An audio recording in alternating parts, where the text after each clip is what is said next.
Narito ang update ni Roland Abante sa wildcard at ito ang naging resulta. Halina't sabay-sabay nating panuorin at alamin ang video ito. Ngunit bago tayo magpatuloy, huwag kalimutang i-like, share, subscribe, and click the notification bell for more updates and for more upcoming videos. Maraming salamat! Bukas, September 21, malalaman na ang nalalapit na resulta ng wildcard. Yan ay kinumpirma mismo ng US manager ni Bonot Abante na si Joel Simag dahil nga marami ang nag-aabang dito. Inaasahan na ngayon ng mga taga-suporta ni Bonot Abante na mapapasama ito sa wildcard para magpatuloy sa finals. Tanong ng marami, posible kaya na mapili siya? Matatandaang noong audition ni Bonot Abante ay umakyat na sa mahigit 10 million views sa YouTube at nasa 43 million views naman sa Facebook. Dito natin makikita kung gaano karami ang taga-suporta ng ating pambato na si Roland Abante.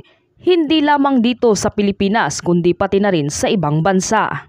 Sa qualifiers force nangunguna din siya sa pinakamaraming views na umabot na rin sa halos 3 million views kumpara sa ibang mga contestant.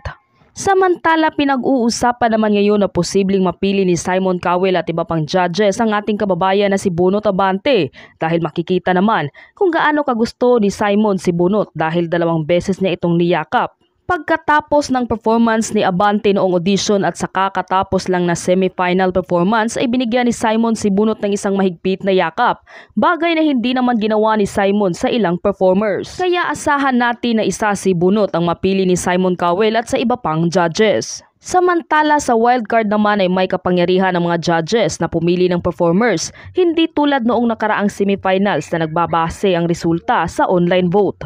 Asahan naman nakakanta si Bonot gaya ng nangyari noong nakaraang season na mayroon ding wildcard at pagkatapos i-announce ang pangalan may contestant na mapipili dito. Sila ay muling mag-perform saka magkakaroon muli ng online vote.